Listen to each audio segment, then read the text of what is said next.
I played through every Mass Effect and Dragon Age game with an extreme focus on why each game was incredible or a bit of a letdown, and afterward came up with a definitive formula that makes up BioWare's storytelling magic. But while coming up with this formula, a disturbing pattern began to emerge that explained why one BioWare game would be a huge hit, followed by a major miss. So in this video, I'm going to break down what makes up BioWare's storytelling magic, go over why this release pattern is no longer sustainable, and devise a new formula to revive BioWare's storytelling magic. Let's start by breaking down the original formula used almost to perfection in BioWare's iconic series of Mass Effect.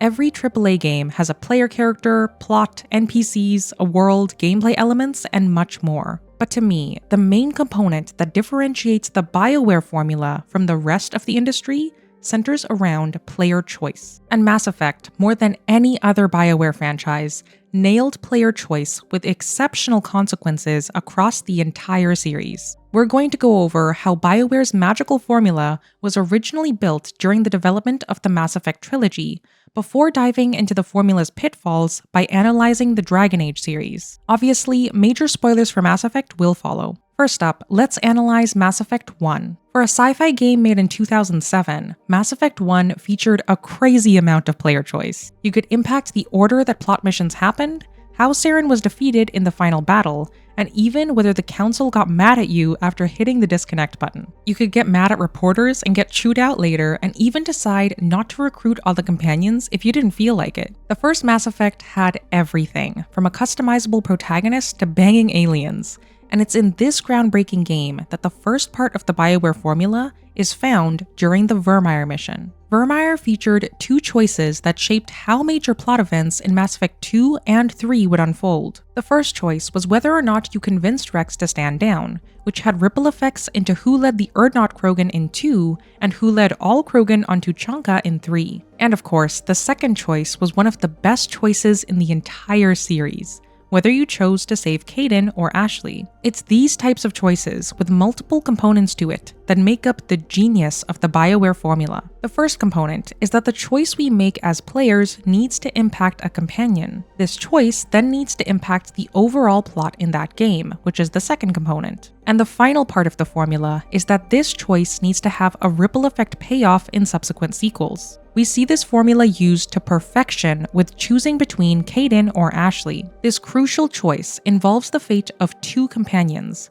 and whoever gets left behind is then unavailable as a squadmate for the rest of the game. And then we see the ripple effect of this choice in sequels, with Shepard running into whoever the Virmire survivor was in Mass Effect 2, and of course the eventual human Spectre you could shoot or recruit in Mass Effect 3. This type of choice is highly valued by players because we can see the effects of our actions play out and consciously know that if we had made a different choice, then the result would be a vastly different outcome. Because Mass Effect 1 had multiple companion and plot-linked choices, I believe this is why both critics and players rated it highly. And then of course, BioWare followed it up with its epic sequel that took this BioWare formula to a whole new level. From the beginning to the end of Mass Effect 2, the companions and plot are intimately linked. Because Shepard sided with the rogue force of Cerberus, needing to build a specific task force to accomplish the overall mission made a lot of sense. So because of this, which companions you recruited was a choice in and of itself,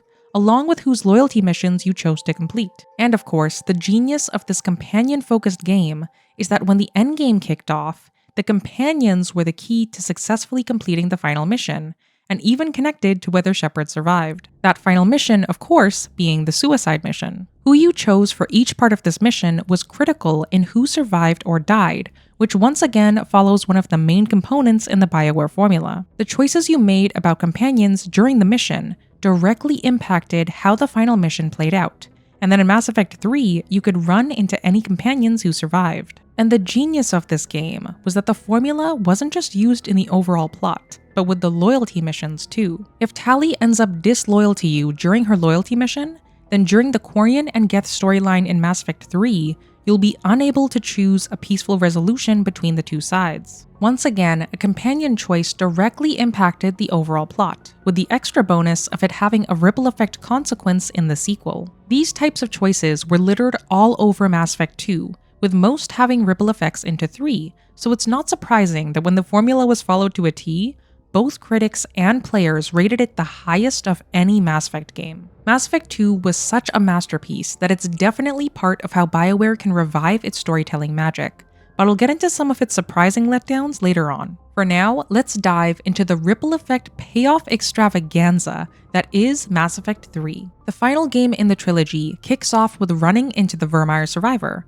one of the key companion setups in Mass Effect 1, which immediately gives players some payoff. And after the events on Mars, whether or not you visit them in the hospital, as well as your conversation with them on Horizon, impacts whether or not they're likely to stand down during the Odina confrontation. From Mass Effect 1 to 2, and finally 3, the original Virmire choice impacts the plot of the trilogy in a significant way, which makes it one of the best choices in any Mass Effect game. The only other set of choices that could top it are the payoffs during the mission on Tuchanka. During this mission, you can interact multiple times with Rex, who could have died depending on your choice with him on Virmire. And of course, one of the most emotional choices and scenes in Mass Effect ever was also linked to another companion. Whether Mordin survived into Mass Effect 3 is based on your choices in 2, and if you let him fix the genophage cure, results in an epic ripple effect payoff for his character arc. With both Rex and Mordin, the clear companion-linked plot choices we made in previous games had insane ripple effects in the trilogy's final act. Emotional payoffs like these is why this formula is the key to pulling off BioWare's storytelling magic. But when the formula is not followed, the magic quickly vanishes, which is what we see in two of the more controversial parts of the Mass Effect series, the Mass Effect 3 endings and Mass Effect Andromeda. The Mass Effect 3 endings didn't involve the companions at all. Instead, it introduced you to a new character who spent a long time describing who they were and your available choices, but this spiel wasn't directly linked to anything you had done prior. Even though the available ending choices were linked to your war assets, which were in turn linked to a whole bunch of choices you had made throughout the trilogy, in the moment, none of that mattered. Instead, we were given choices at the end of the trilogy that didn't match the formula we had grown accustomed to in every major moment that made our choices have meaning. The ripple effect from our choices being relegated to the war asset system instead of something we could tangibly experience, to me, made the entire endgame a huge letdown. This formula deviation, in the most crucial part of the trilogy, most likely led to the huge discrepancy between the scores given by critics versus players. And unfortunately, this deviation from the tried and true formula continued into Mass Effect Andromeda too. In Andromeda, there were a few player decisions that tried to follow the formula, like our choice between the Solarian Pathfinder or the Krogan Scouts. If you don't choose the Krogan Scouts, Drac confronts you afterward, but to my knowledge, there is no other consequence for making this decision. This choice wasn't as impactful because it didn't directly link to a companion, like the decision with Rex on Virmire, for example. It only kind of had a minor companion consequence with Drac, but otherwise, no ripple effect was felt later on in the game. It was as if the choice shouldn't have even been a choice at all, because there were no later consequences. Another major aspect of Andromeda was Ryder's mission to find the Turian, Asari, and Solarian Pathfinders.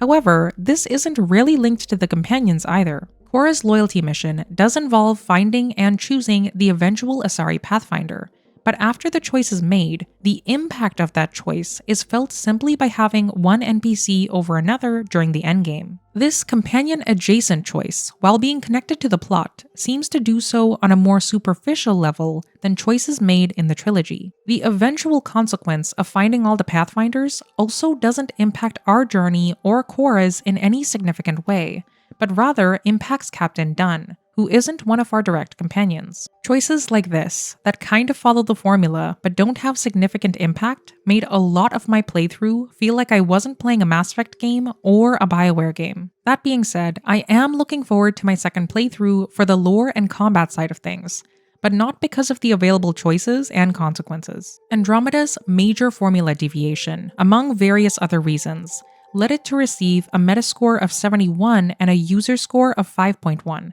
By far the lowest of the Mass Effect series. Now, I have a theory that this lack of player choice was intentional, because most of Andromeda's setup could resolve decisions we made in Mass Effect 3, but I won't get into that here. The main point is that Andromeda went away from the BioWare formula, which probably contributed to it falling flat for both critics and players that weren't new to the franchise. So after analyzing all the Mass Effect games, it's clear that all the Mass Effect team has to do for the next Mass Effect is simply follow this formula to a T, right?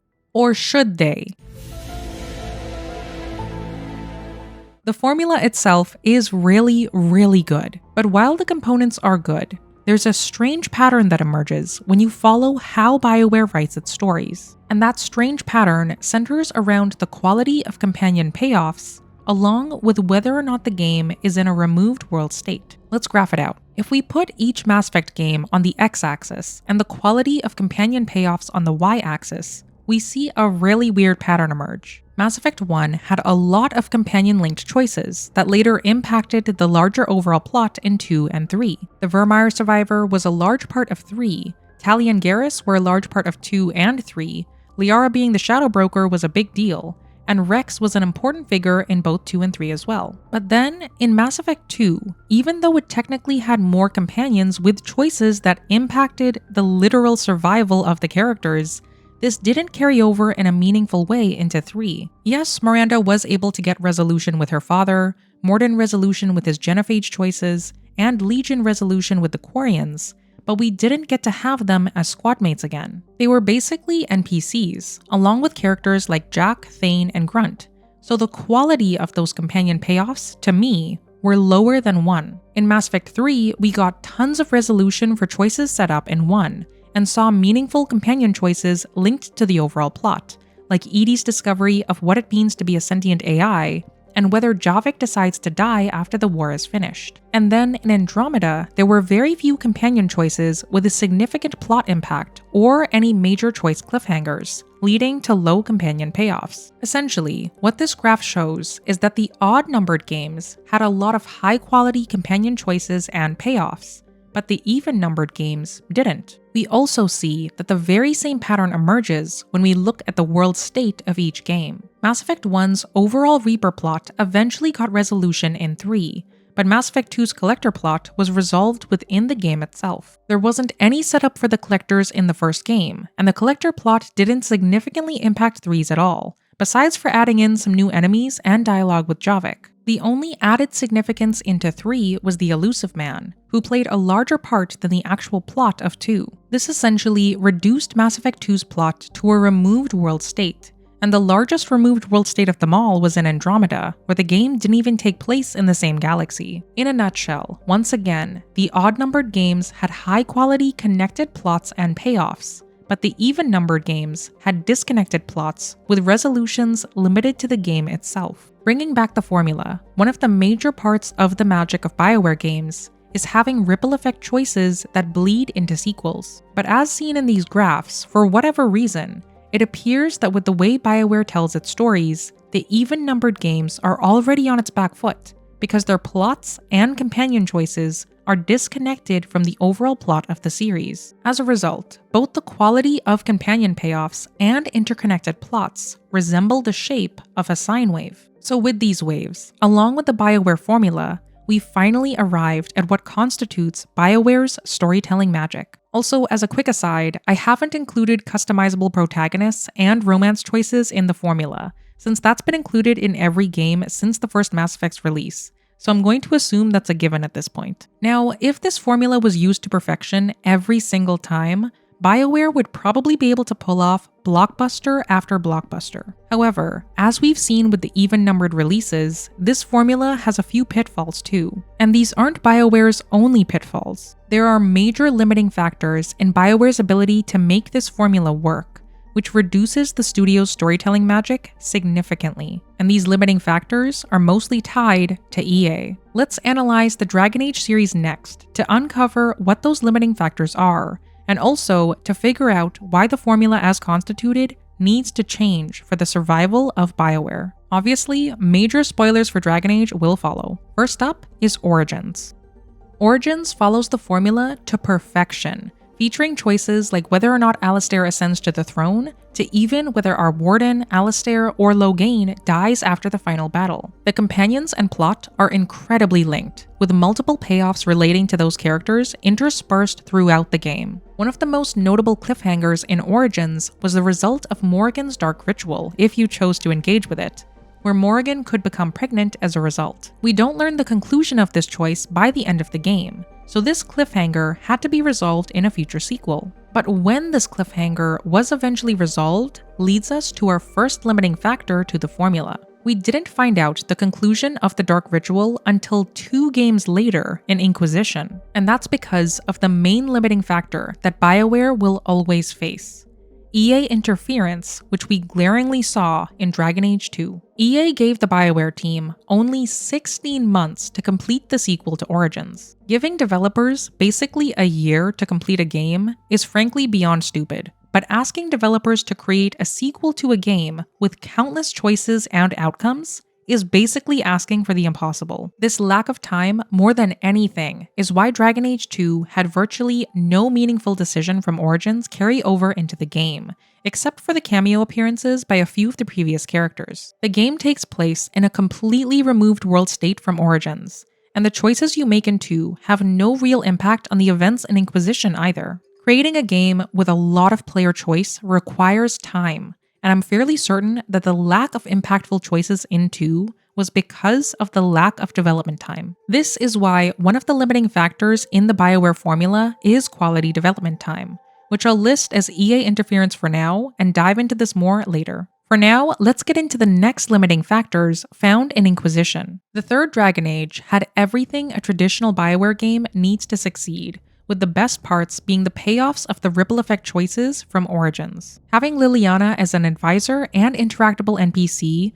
was a huge part of the continuing thread from Origins, along with having the choice of leaving either Alistair, Hawke, or Loghain behind in the Fade. One of the best sequences, though, is when Morrigan comes back, because we finally got to see resolution on what happened with her child, a major ripple effect from Origins that was finally resolved. In Trespasser, this same formula was applied, with details surrounding Solas's identity being connected to the larger events that transpired. Inquisition then ended with a Solas cliffhanger, which was actually really solid considering it all fit within the BioWare formula. A major companion was going to be tied with what happened next, which naturally was going to be resolved in the next game. But there was a problem with this approach. If you didn't like or connect with Solas, then this thread wouldn't really have mattered to some players. So another limiting factor to the formula is to make sure that while companion-linked plot choices are important, it's also crucial to keep in mind that the larger overall plot should be linked to the protagonist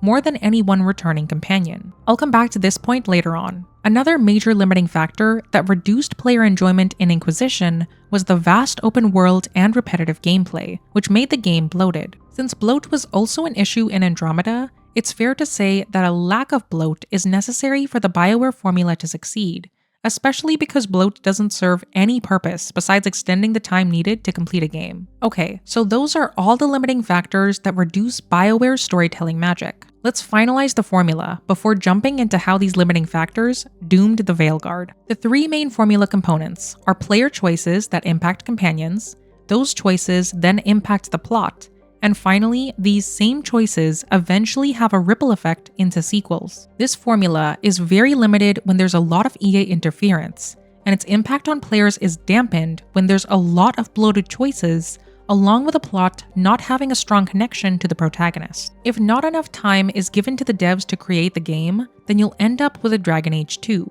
No impactful player choice at all, resulting in it not feeling like a traditional BioWare game. And just like with the Mass Effect series, we also see the same sinusoidal pattern in Dragon Age with companion payoff and world state. In Dragon Age, there were higher quality companion choices and payoffs in Origins, followed by lower quality choices in 2, and then again, higher quality decisions and payoffs in Inquisition. The same pattern follows with the world state of each game, with 2 being the most removed of the bunch, besides for the return of Hawke and Varric in the 3rd game. Just looking at the waves, you can clearly see that this style of storytelling renders the even-numbered games screwed in terms of fulfilling the ripple effect part of the formula, which puts much more weight on getting the rest of the formula close to perfection. We saw a perfect example of this in Mass Effect 2. There was no EA interference to making that game, no bloat, and a very strong connection of Shepard being the only one who could save the human colonists. So with that, even though it was a removed world state to the larger Reaper threat,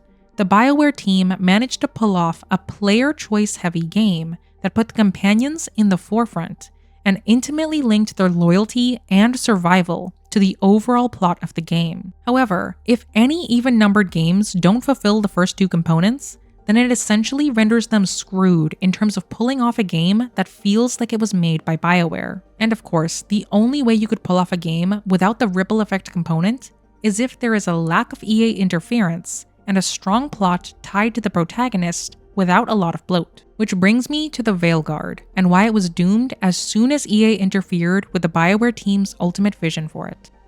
Now, I haven't actually finished the Veilguard yet, so take everything I'm about to analyze with a huge grain of salt. That being said, I do think most of the formula can be examined to understand why it didn't land as many had hoped. First up, fan expectations for the Veilguard was for it to be a direct sequel to Inquisition. But as we've seen with both waves, for whatever reason, the plot of BioWare's series doesn't seem to allow for even-numbered games to be proper sequels. Instead, being an even-numbered game, it would be expected for the Veilguard to be in a removed world state from the events of the previous game, which is kind of the case as it takes place completely removed from Ferelden and Orlais from what I've played so far. This has also limited the companions that do return to cameo appearances, as I've seen with Morrigan and Dorian in Act 1. These cameos have no past choices linked to them. It's basically for show only. Now obviously, the Dragon Age team said before the game released that only 3 choices were going to carry over, which, with fan expectations of the Veilguard being a sequel to Inquisition, must have been a really hard blow. This lack of choice carrying over wasn't the Dragon Age team's fault, however.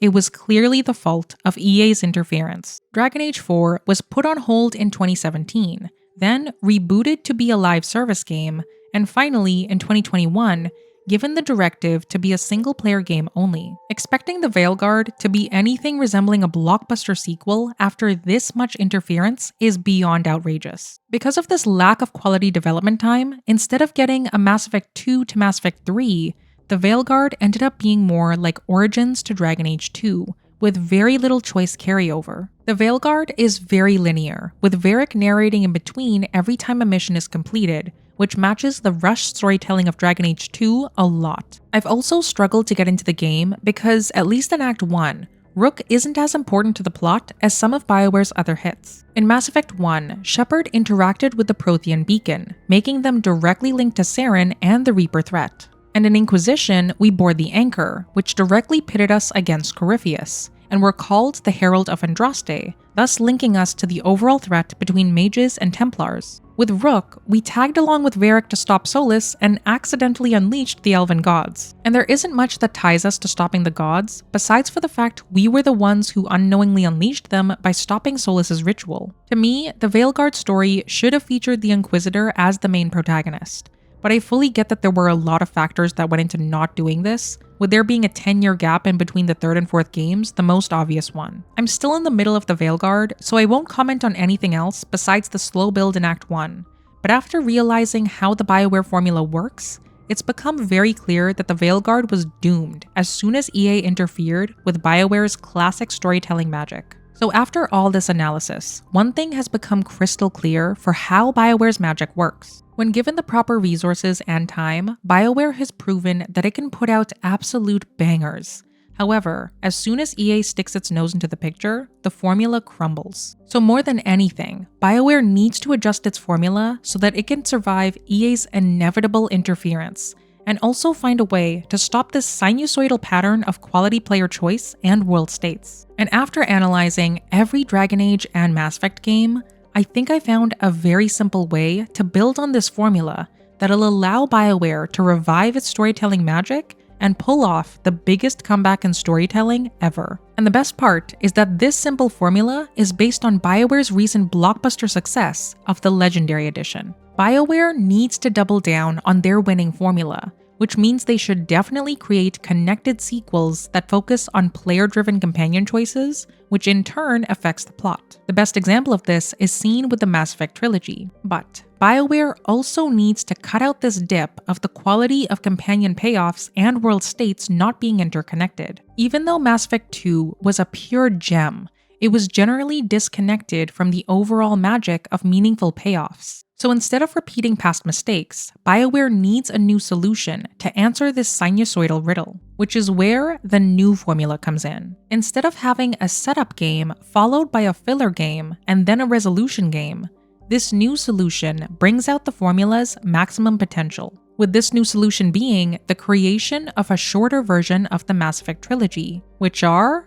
duologies. Duologies are a pair of related stories that are interconnected, which is one of the most important components to the original formula. In a very simplified version, a BioWare duology could look like this. In the first game, there's plenty of player choice that impacts the companions, which then impacts the plot in some way. But the beauty in this new solution is that most of these choices should be cliffhangers, making it necessary to wait for the sequel to find out what happens next. In this way, the most important part of the formula is being utilized, with the ripple effect payoffs waiting in the next game. And then in the sequel, you see the original choice come back in a critical part of the plot, with a final resolution in a meaningful way. A prime example of this from the Mass Effect trilogy would be Tali's loyalty mission in Mass Effect 2. Depending on how her loyalty mission plays out, it has consequences for whether she survives the final mission, and then also has a payoff with whether or not you could save her race in the next game. This type of setup game, followed by a payoff-heavy resolution game,